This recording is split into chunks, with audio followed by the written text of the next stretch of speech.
Would you like to be smarter? I feel like increasing my cortical tissue. I'm David Pogue, and on this episode of Nova Science Now, this is a real brain, a human brain. I'm going to extremes. Talk about a splitting headache. To unlock the secrets behind some of the most impressive brains around. From perhaps the greatest mind of the modern age, there's not one brain that has the same anatomy as Einstein. To a guy who can remember impossibly long lists of numbers. 418-592-597. Okay, that's highly freaky. To one with an amazing head for dates. What day will Christmas fall on in the year 2366? Sunday. Come on! That's nuts! What makes their brains so special? Wait, are you saying that you can tell stuff about a person's brain by the outside? Yes. And in the case of Einstein, one's definitely able to do that. Is genius born or made? This is like an outtake from the Star Wars prop department. We're diving under the hood. This slice here comes right across the top of his ears. And revealing new evidence of what it means to be smart. We can now evolve the definition of intelligence. And what you can do to improve your brain power. What does this mean? I'm going to find out how smart can we get. Up next on Nova Science Now.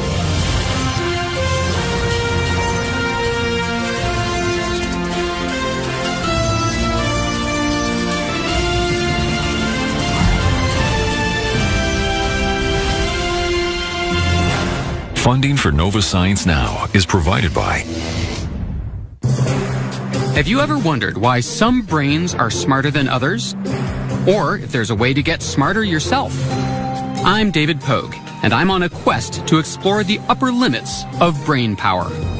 To start, I want to check out one of the smartest brains that ever existed, Albert Einstein's. There's no doubt the guy was a genius. By his 20s, he had revolutionized our fundamental notions of space, time, and matter with his theory of relativity.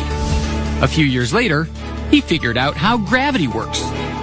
As if that weren't mind-blowing enough, he came up with E equals mc squared. Eventually, the great scientist moved here to Princeton, New Jersey. Can you take my picture? And in his honor, absolutely, he's memorialized with this statue. Not only that, there's a shrine dedicated to him in the back of a local clothing store. Next, you're going to tell me there's a Kennedy memorial behind the deli. But what most residents don't know is that hidden inside this hospital is one of the best kept secrets in America. Over there. Albert Einstein's brain. Einstein's brain, the brain of the most famous scientist in the world, is in there, and they won't let you in to see it. It's been there for a dozen years. I'm unable to get access to it. It is a very bizarre story. Neurologist Fred Lepore would love to get his hands on it. He hopes it will reveal what made Einstein so smart. Was there something different about his brain? Believe it or not, we still have the chance to find out. Okay, rewind a bit. Einstein dies. Einstein died on April 18th, 1955. Thomas Harvey, the pathologist at the time, is expected to do a routine autopsy. Routine autopsy. But instead, what Thomas Harvey, the doctor performing the autopsy, decides to do is anything but routine. Without consent from Einstein's family, he decides to remove the brain. So the doctor on duty, not his partner, not his brother, took the brain and basically kept it? Yes. And started to study it? Yes. Harvey takes dozens, possibly hundreds of photographs, knowing what's coming up next. Because he's about to take the step you can't turn back from. He begins to dissect it over the next few days into 240 blocks. When you say a block, you mean a little cube of Albert Einstein's brain? Yeah. I can show you some if you care to see. You can get in there? I have pictures. These are the 2 glass cookie jars. We believe they hold about 180 blocks, although they weren't counted. You're talking about blocks of brain? Blocks of brain. Those things that are sort of that yellowish putty color are sections of brain, and each section of brain is surrounded by gauze. If you had all the access you wanted, you would find out, what, that he was a genius? You might find out he has some circuits that are different. Is it standard issue, or did Einstein really have a freakishly different brain? It becomes Thomas Harvey's life mission to find out.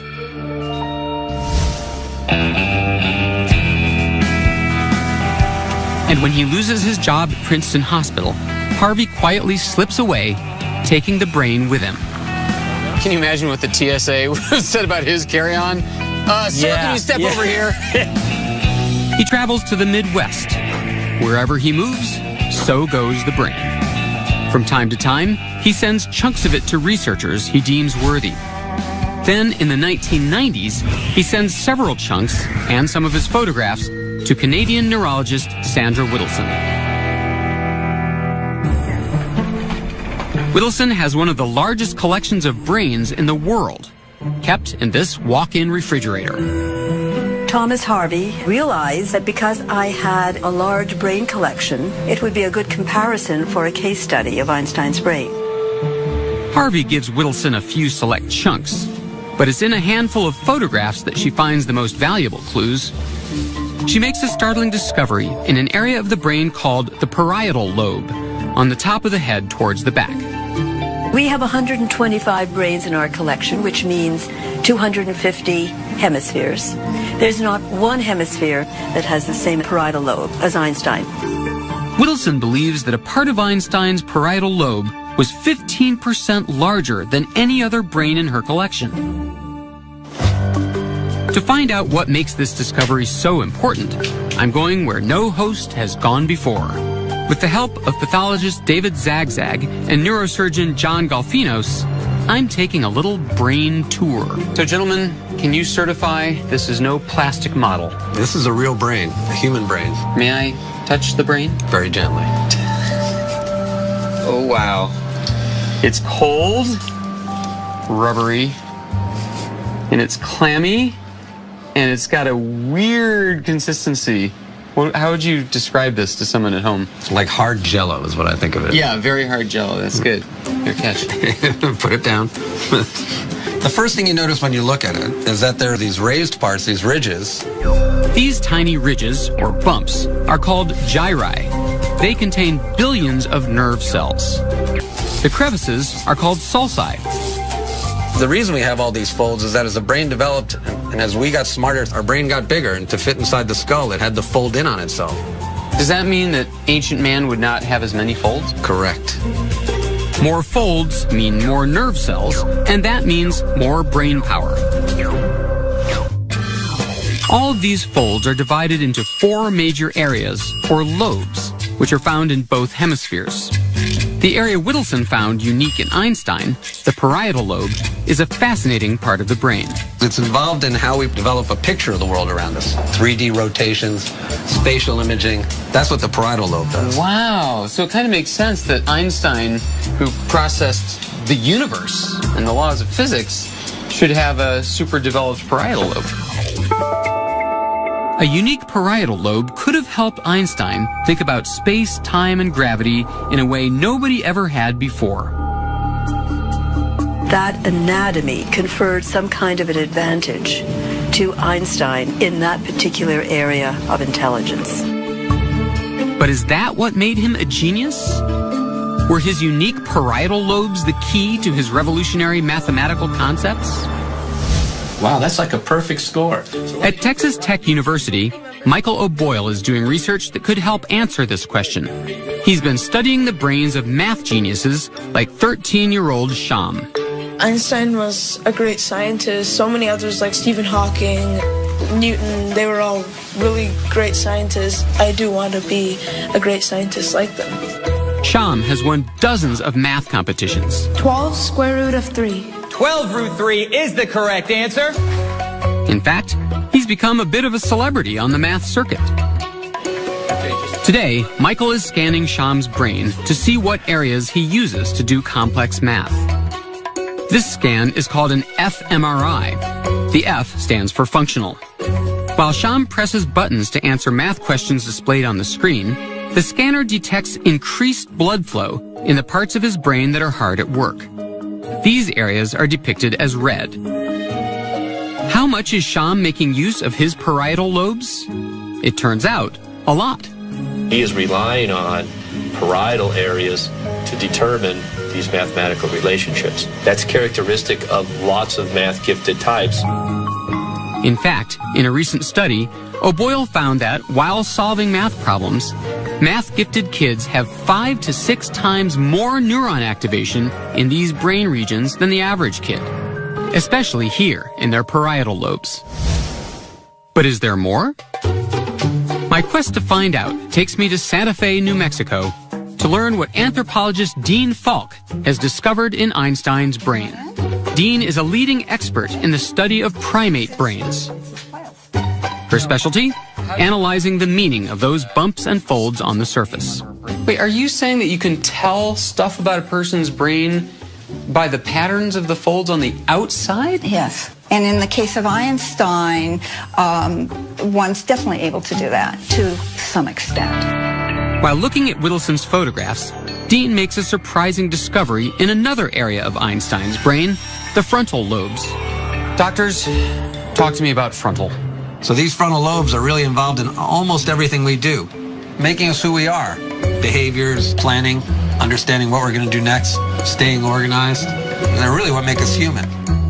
They're very important. So I was curious to find out exactly what Dean discovered in Einstein's brain. So in looking at these photographs, something jumped out at me. I noticed a particular feature in the frontal lobe on the right. I've got a K on it here. That stands for knob. And would you like to know what part of the brain that controls? Why, yes, I would. Well, it's right in front of, give me your hand. It's this. If you wiggle your fingers. Yeah. You are using this general area. It's the motor cortex for the left hand. So this area here on the back of my right frontal lobe is controlling my left hand. Yes. And in the case of Einstein, it was greatly expanded and formed this knob here. It's a shaded area. And if you'd like to see on the brain, I'll show you where it would be if it were expanded in a human brain. It'd be right about here, but notice this human doesn't have this knob. And it turned out that I've just read this study that talks about that knob and what it means. This study reported that musicians who learn how to play a stringed instrument in childhood develop the same shape in exactly the same place. In fact, when they scanned kids with an MRI before they learned to play a musical instrument, and then again after 15 months of training, they discovered the brain had already changed.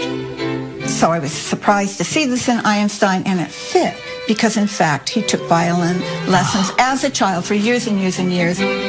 Dean does some digging and discovers this. When he was stuck on a physics problem, he would go into his kitchen and pick up the fiddle and play it to relax, and he would suddenly get an answer to a physics problem that he'd been working on.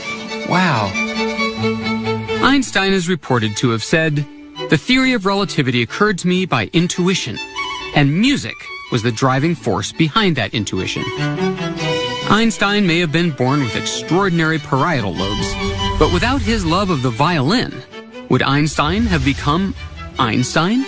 Einstein had the experiences in his life which allowed him to put to use a great brain. So both nature and nurture were really important for Einstein. With all this talk about brains, I was dying to find out more about my own. So I had some scans taken that show the surface of my brain and brought them to Dean to analyze. I don't suppose it's too much to ask if I have anything in common with Einstein. Well, very interesting question. Lo and behold, the same studies that show violinists develop a knob on the right side of their brains show that pianists develop something similar on the left. I've been told that you do play piano. Yes. And I want to ask you, have you done this a long time? Since I was a kid. How long? I started when I was 9. In fact, the piano is a big part of my life. I played through college, on Broadway, and I still play today. Well, I'm not surprised because this configuration fits with the findings of the study. I've developed an enlargement right here in my motor cortex on the left side of my brain, just as many other pianists do. So I have reshaped my brain through piano lessons. That is a reasonable hypothesis. But enough about me. Let's get back to Albert. What the heck happened to his brain? Before Thomas Harvey died, he returned those 2 cookie jars containing Einstein's brain here to Princeton Hospital, a stone's throw from Fred Lepore's reach. So far, the hospital has declined Fred's requests for access, but he's determined to keep trying. There's gotta be a way. Midnight heist? I'm open to any suggestions. Ocean's 14?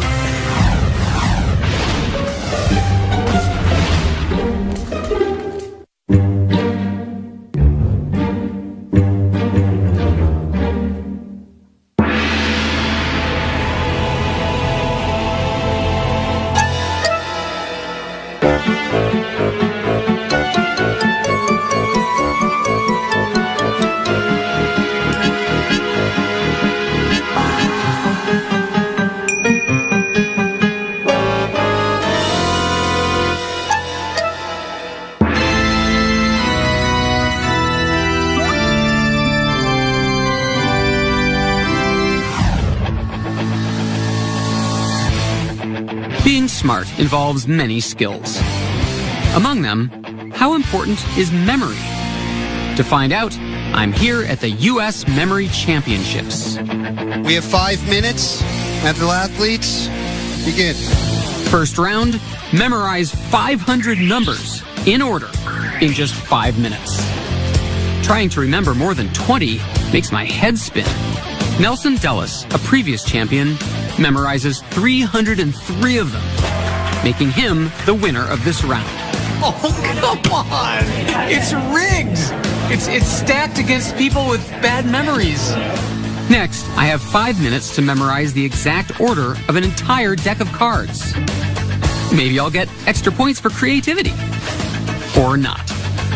Of course, Nelson beats everyone, recalling the order of the entire deck in 87 seconds. Unbelievable. Unbelievable. How smart is this guy? And how does he do it? I pictured Olivia Newton dunking a helmet. Huh? Olivia Newton? Dunking a helmet? Believe it or not, he's using an ancient technique that goes all the way back to 500 BC. So if I were to take this list, I decide to put this memory technique to the test. So I invite Chester Santos, the 2008 U.S. Memory Champion, to use it to memorize a list of 60 numbers. This would take me the rest of my life. I could definitely do this in 5 minutes or less. Go.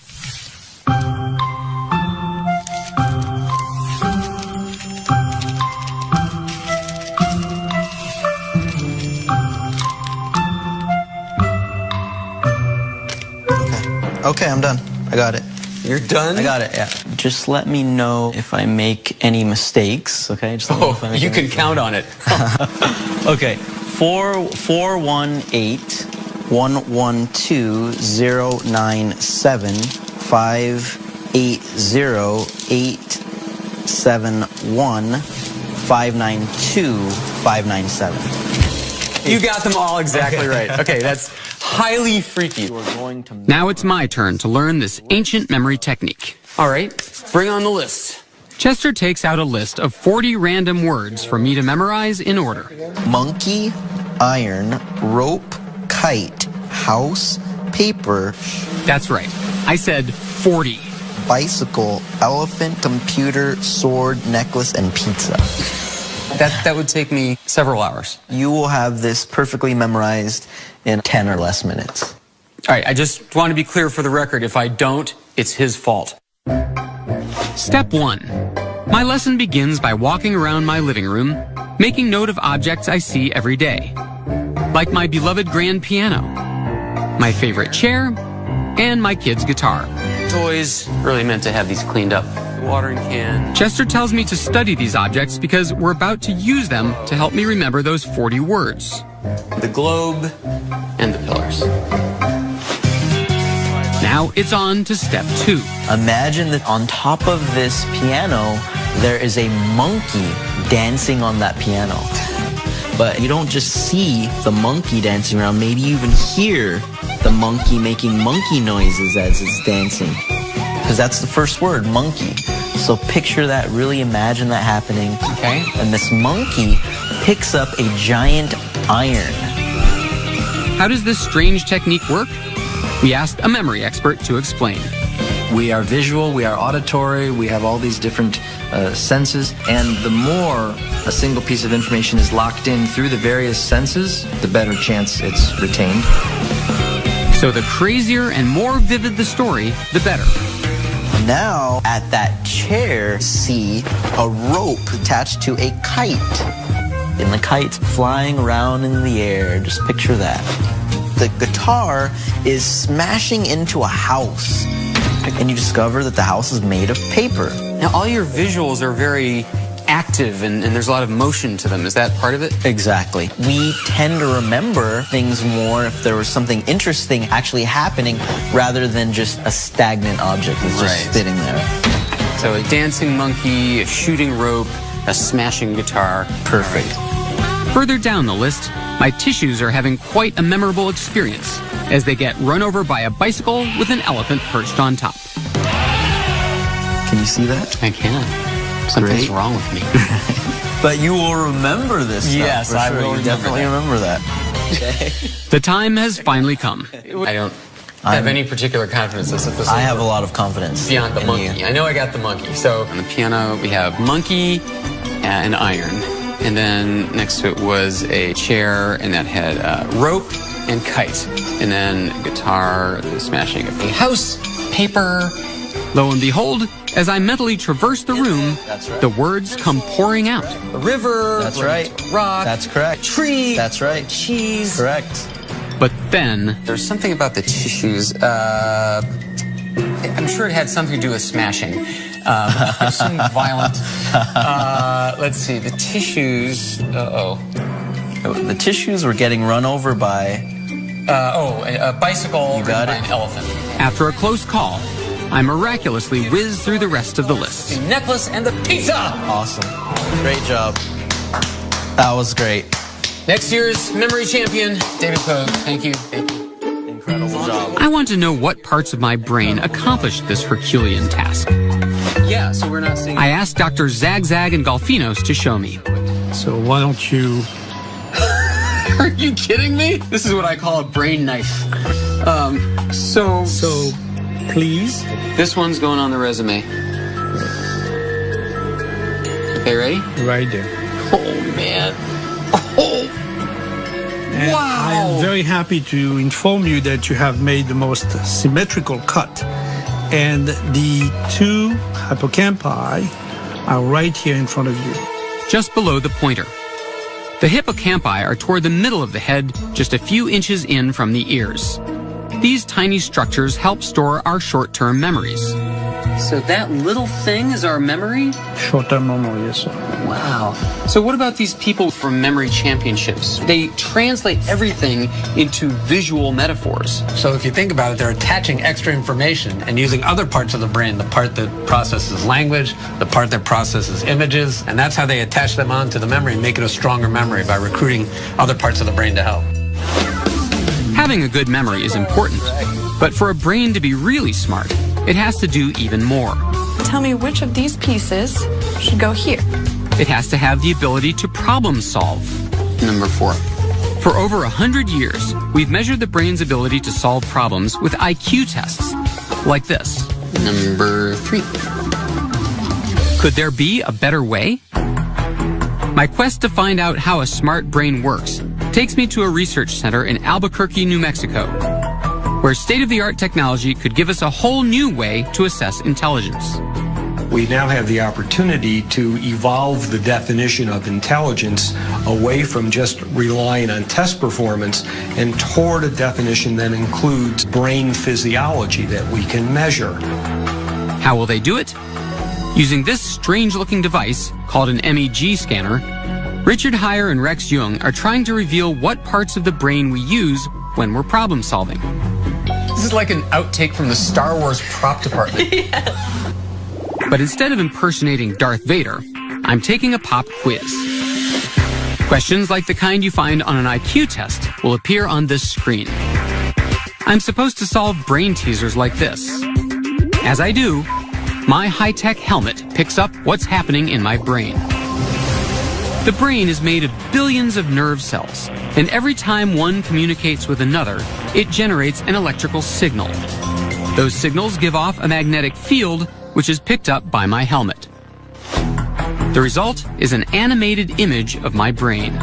All these blue and red flashes show, millisecond by millisecond, the areas hard at work. Around 400 milliseconds in is when you see the hippocampus fire up.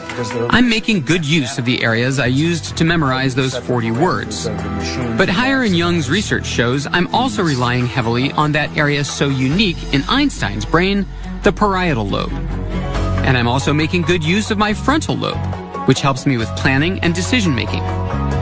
Both of those areas have been linked to visual spatial ability, numerical ability, abstract reasoning, but our research suggests that it's the communication among those areas that really is the key. How do different parts of the brain communicate? Look at the structure of the brain. You can see what they call the white matter. These are the connecting fibers. Call it white matter because they're really white compared to the darker areas. Oh, wow. Which are the gray matter. Gray matter is mostly on the outside of the brain. It's filled with billions of nerve cells. Beneath that is white matter. The white matter is made up of long nerve fibers that crisscross the brain, connecting different areas of gray matter to each other. The amount of gray matter you have is really important, but intelligence researchers are discovering that spaghetti-like network of connections is just as crucial. That's the next great frontier of the brain, is figuring out every single connection. And how those connections work together. We want to understand not just the areas that light up during intelligence, but also how those areas communicate with each other. Is that the same in every person? We think not. We think there will be differences, and we think those differences will be related to intelligence. Richard Heyer and Rex Jung are just beginning to unravel the secrets to how an intelligent brain works. But until they can solve this mystery, I'd like to know if there's a way you can make your brain smarter. Now, a lot of times we read about ways that you are supposed to help your brain. There's brain food, and they say you should do crossword puzzles as you age to keep your brain fresh. Is there anything that we can do to make ourselves smarter? There could be, and if you come outside with us, we'll show you one thing that we can try. You might be surprised at what the good doctors order. You guys said that you'd be able to do some experiment demonstrating that you can actually grow your brain. I thought the equipment involved would be a little more expensive than juggling balls. What is this about? Well, there's this very famous study that showed if you juggle over a long period of time, it actually increases the gray matter in a certain region of your brain that subserves juggling. Not only can you increase your gray matter, recent studies show you can increase your white matter too. Well, I don't know about you gentlemen, but I feel like increasing my cortical tissue. Let's juggle. Let's give it a try. I don't actually know how to juggle. I can do two pretty well. Does that count? Ladies and gentlemen, you are witnessing for the first time on television the growing of my brain. I can feel it growing. I'm going to look like an alien in 20 minutes. Oh, wow. If you want to know how can you make your brain work better, use it or lose it. And use it to learn new things, like juggling.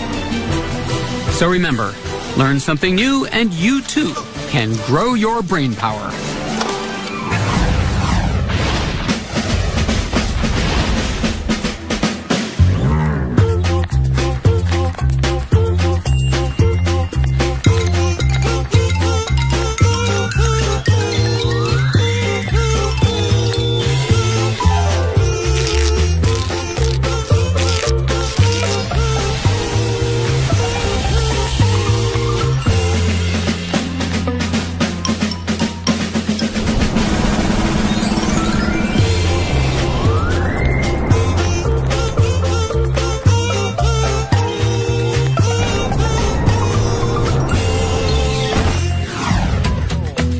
Every brain is unique, but few are as extraordinary as George Widener's. What I experience walking down a city street is completely different from what George experiences. 24-hour active driveway? I don't like that one. George is on the hunt for numbers. When he finds ones he likes, he plays the most amazing game. The 515527. He took out May 1st, year 5527. George has transformed this random number into a calendar date. Wait. So, 5527, like the super future? Yes. Long time from now. What he does next is absolutely amazing. And that is that's a Sunday. Come on! You can actually find a calendar from the year 5527 on the internet, and you'll see that he's right. George is what's known as a calendar calculator. Give him a date, and he'll tell you what day of the week it falls on. All right, so March 9, 1871. What day of the week was that? Looks like a Thursday. Holy cow. It was indeed a Thursday. What day will Christmas fall on in the year 2366? 2366, December 25th. That's seeing a Sunday. Come on! That's nuts! You're right. How does he do it? How does the brain accomplish such extraordinary feats? When I try to calendar calculate, here's what happens. George gives me a date, February 20th, 2002. So you do your thing, and I'll do mine, and we'll see who gets there first. Okay, and Mark, get set, go. All right, so... I try to figure it out based on instructions I found on the internet. Wait, is this year a leap year? First, I calculate the total number of days between now and the date. I'm getting 3,741 days between. Divide that by 7. Is a Monday. If the remainder is 0, it will be the same day of the week as today. If the remainder is 1, it'll be 1 day earlier. That's Tuesday, Wednesday, Thursday. So I'm going to say February 20th, 2002 was a Thursday. That's interesting how it shifts. Like it's a Wednesday actually, but oops, it shifted because I forgot to account for a leap year. Hold on. Wednesday. Now I'm getting Wednesday, just like you. What? Could you tell me how you did that again? No. Oh, okay. How does George do it? He says he's not doing any math. Instead, he sees numbers line up to form a calendar. He finds the date and sees the day of the week. Today, George uses his calendar calculating to create fascinating paintings. Each one is filled with numbers and calendar dates. He's an accomplished artist, but that wasn't always the case. When he was a child, teachers couldn't figure out what was wrong with him. I was labeled both gifted and learning disabled. So he withdrew into himself, finding comfort in calendar dates. And they became an obsession that disconnected him from the world. It took years for George to find out why. Finally, he was diagnosed with a rare condition called savant syndrome. I am a calendar savant, a high-functioning calendar savant. Psychiatrist Daryl Treffert, a prominent expert on savant syndrome, has documented about 300 cases of people like George who were born with extraordinary skills. In the process, he's also found around 30 truly bizarre cases where people were transformed into savants, seemingly overnight. These are people who have an injury or a disease, and all of a sudden some ability cascades forth which was never there before. He calls them acquired savants, and they represent some of the most mysterious cases in the field of brain science. One of them is Derek Amato. He became a pianist after a severe head injury. So let me get this straight. You dived into a swimming pool and hit your head on the bottom.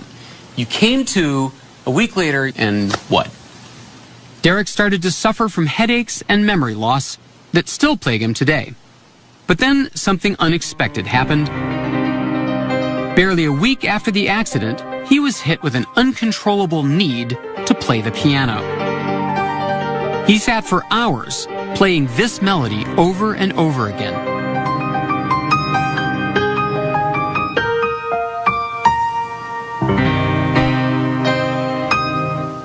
And that's what it was. And you weren't a piano player? No. So what I'd love to know is how you picture and think about music, because when I learn a piece of music, I generally look at the sheet music, and you know, each note is on a line or a space, and it represents one of the keys on the piano, and I learn it that way until I can...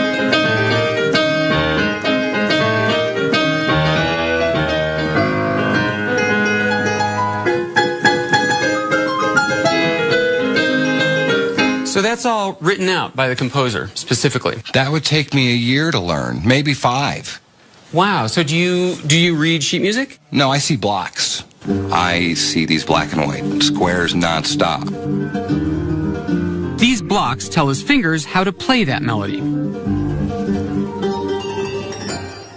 Something kind of miraculous happened to your brain when it hit the bottom of the pool. Right. But what? Why do people like Derek develop savant-like abilities after a head injury? And why are some people, like George Widener, the calendar calculator, born with them? So if you could just follow me into the room. All right. Clues to solving this mystery may be hidden in George's brain. For the last few years, neuroradiologist Joy Hirsch has been studying it with an MRI scanner. What we're seeing is the structural pictures of his brain. It looks to a layman just like a normal brain. Well, it looks to a scientist and a neuroradiologist like a normal brain as well. Today, Hirsch is probing further. She's taking fMRI scans of George's brain. This scan detects increased blood flow in the areas of his brain that are at work. And this is George's brain when he's calendar calculating. What we're seeing here are 2 slices of George's brain. So here on George, this slice here, so this slice here comes right across just about the top of his ears, and this slice here comes right across the top of his head. Gotcha. Here. And what's really interesting about this is that most of the activity, as you can see by the concentration of the yellow blobs, is on one side of the brain, and that's actually the left side of the brain. What does that tell you? What reaction do you have? Are you like, oh my gosh? Or are you like, aha, just as I theorized? I mean, what? Well, this was a complete surprise because typical brains in any task are much more symmetrical. This is the fMRI of a typical brain at work. Both the left and right hemispheres show activation. But when George is calendar calculating, that doesn't happen.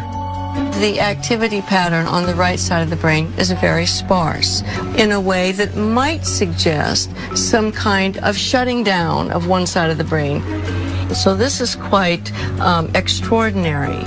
It is as if the tools of the brain that he needs to do that task become highly focused. That is, he uses very specific areas of the brain and doesn't use others. For a savant to have only one side working, well, to me, I would interpret that as saying the other side is shut off or isolated, and this side is using all of the available processing power of the brain, but only on 1 or 2 tasks, instead of the hundreds or thousands of tasks that the whole brain normally handles at one time. All that processing power is going into one little thing, calendar calculating. But how about people who suddenly develop savant-like abilities later in life? Like Anne Adams, an extraordinary case of a scientist turned painter. Over several years, while Anne was stricken with a rare brain disorder that slowly diminished her ability to speak, she simultaneously developed an obsessive need to paint, a need to make art that took over her life. She produced hundreds of paintings. Brain scans taken over several years give us a rare glimpse at what was happening in Anne's brain. In areas associated with speech, nerve cells were dying off. These areas are highlighted in blue.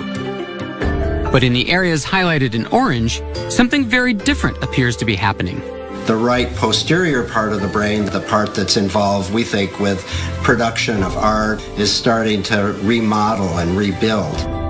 This loss of function in her language circuit accelerated the growth in her visual circuitry. I think the brain compensates for the loss. This is exactly what happens. As you lose one circuit, another circuit is turned on more of the time. It compensates and it develops new skills that allow us to cope. I showed Joy Hirsch Anne Adams' scans to see what she had to say. So it's a very interesting case where the balance of the brain was altered, and during the course of this alteration, the other side of the brain appears to have compensated with the emergence of new talents, almost savant-like. Wow. These functional brain scans are helping us decode the mystery of savants like George, and may help us understand how people like Ann Adams and Derek Amato can suddenly acquire remarkable talents. Thank you, man. Beautifully done. Thank you.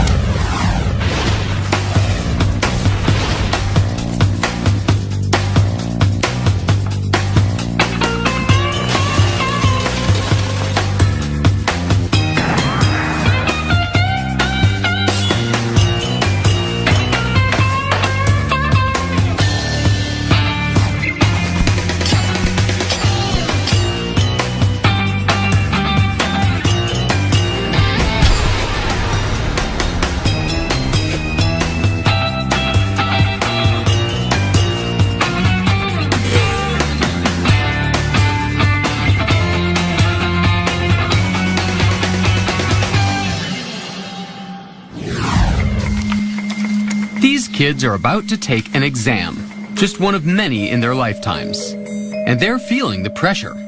It is one of the worst feelings in the world. American students take more than 100 million standardized tests a year. You start to panic. You start doubting yourself. But no matter how smart you are, sometimes even the brightest brains don't perform as they should. My stomach flips, and then I feel really sad. They choke under pressure. I usually freak out. Yeah. And it's not just in the classroom. I think anyone can choke under pressure. We've all seen it happen. From American Idol. Remember everything that I told you. That's ironic. To a spelling bee. I-N-S-I. All the great chokes have something in common.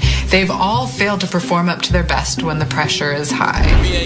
Rick Perry in the Republican debates of 2011. And the, what's the third one there? Let's see. And, of course, the sports choke. Like going for a crucial field goal that should be easy and missing. Whether you're an athlete or just a kid sitting for the SAT, choking can be devastating. It's one thing to have skill or the knowledge to perform well, but it doesn't matter how much math you know if you can never show it on the quantitative section of the SAT. But what if you could teach your brain not to choke? That's the goal of cognitive scientist Sion Beilock. Sion is figuring out how to train your brain to perform at its best even when the heat is on. Sion learned about choking the hard way. Soccer, I think, was my one really true passion. My name is Sion Beilock, and I'm a soccer goalkeeper.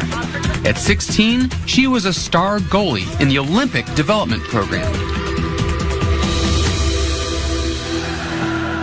Then, one day, a national coach came to see her play. I knew he was there, and I knew that this might be my one shot. An offensive player came down the right side of the field and took a shot at the near post, which is the post you're supposed to be able to save the ball from. And it went right under my arm and in the goal. It went all downhill from there. And that was it. I was out of consideration for the national team that year. You know, I had that one shot, and I failed. It was a crushing blow. I just felt totally defeated. All the hard work I'd put into getting to the place that I was getting had just vanished in the blink of an eye. It was the middle of the game, and I wanted to walk off the field. So yeah, I choked. Soon after, Sion walked away from soccer. But when she went to college, She was determined to find out what had happened inside her brain on that fateful day. So she majored in cognitive science. One of the reasons I was really interested in cognitive science is that it seemed like it might be a window into trying to understand a little bit about how I performed. So people always ask me if I do me-search, right? And I think there's definitely a little bit of me-search to what I do. Xian wants to know what happens to our brain under pressure. And her research team has figured out the perfect recipe for high anxiety. What we do is we have these students come in and they do a block of math problems. They even make the math problems look strange to throw the students off. And then we give them a series of instructions that are really designed to create a very stressful environment for them. They put money on the line and tell the students that a partner is depending on them to improve their score. But if you can't improve, then you won't get this additional money, and neither will your partner. At this point, the students are really freaking out, and then, but to really make it a very, very stressful environment, we bring out a video camera and we put it right next to them. Do you see a red light? Then the students do a second block of problems. And it works. Most people, when they're in our stressful situations, really do feel pressure to perform at a high level, and as it happens, lots of people choke under that pressure. Usually they choke about 11 to 12% below their initial block of problems. So what's happening when they choke?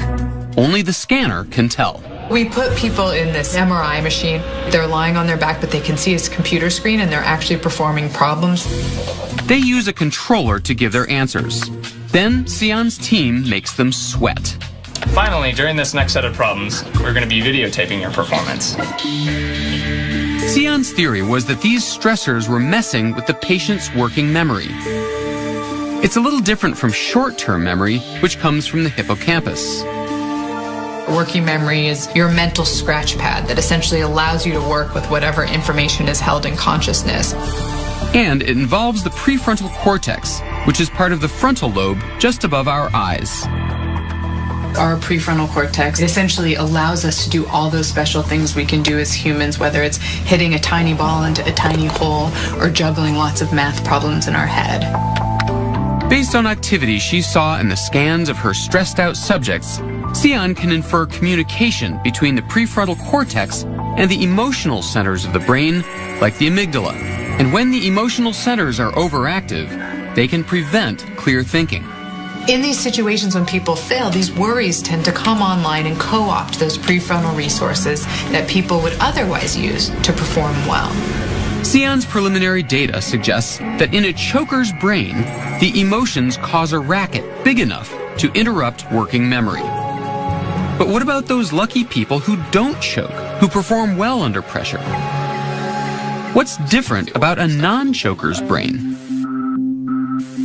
It's almost as if the prefrontal cortex and those emotion centers of the brain uncouple or stop talking for a moment. For non-chokers, it's almost as though they temporarily put the conversation between these two parts of the brain on hold. People who are less likely to choke essentially show less crosstalk. There's less of an opportunity for these worries to seep in and impact performance, and we think that these are skills that can be taught. High stakes in the class. Xian had a theory she thought could have a huge impact, and she set out to prove it. She went where the stress was boiling over, a high school biology exam.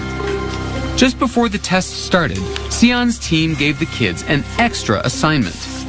We came into the classrooms and asked all the students to either write about their deepest thoughts and feelings or sit there for 10 minutes. Xian knew from other studies that depressed patients who wrote down their emotions in a journal could break the cycle of negative thinking. But would it work for anxious test takers? And the idea is that if we have people journal before this important test, we might be able to help them succeed. The students poured out their deepest worries onto paper. Then it was test time. So how'd they do? Students who just sat without writing anything, on average, got a B-. But the ones who wrote got, on average, a B+. We boosted these students' scores over a half a grade point by just having them sit and write for 10 minutes about their thoughts and feelings about the upcoming high-stakes test. So what did the students write? There's millions of butterflies in my stomach. Breathe, breathe, I'm telling myself. So he starts out talking about how worried he is, and then towards the middle, he says, as I continue to think about this final, I relax significantly. For those students with high test anxiety, journaling was a silver bullet. But why does it work? When people are worrying up under stress, it's almost like a computer with too many programs open at once. Sometimes everything crashes. And by writing down some of those worries, you're able to offload some of those programs so you free up resources to perform at your best. Journaling may help kids show how smart they are when it matters most. You don't have to be an Olympic athlete or sitting for the SAT to have these choking experiences. Whether you're interviewing for a job or just one of my favorite places where I often choke, parallel parking in front of your spouse, some of the same processes can drive that underperformance. What my work shows is that it doesn't have to be an inevitable phenomenon and that we can learn from those poor performances. And what if she'd never choked? I've thought about this idea. Maybe if I hadn't choked in front of the national coach, I would have gone on to play in the Olympics. But I'm happy with all the lessons I learned from that experience, and I think I've been able to take some of them and use them in my new life pursuits. I want my work to really push the bounds of what we're able to do so that everyone can perform up to their potential. And Sion practices what she preaches. She journaled before this interview. So what did she write? So I wrote, what a day. I'm exhausted, and I hope that doesn't make me sound incoherent. I need to just focus on the present, on today, to have fun with it, and not let my thoughts or worries about tomorrow or the next day seep in. And did it help? Sure. Did I ace my interview? Then yes.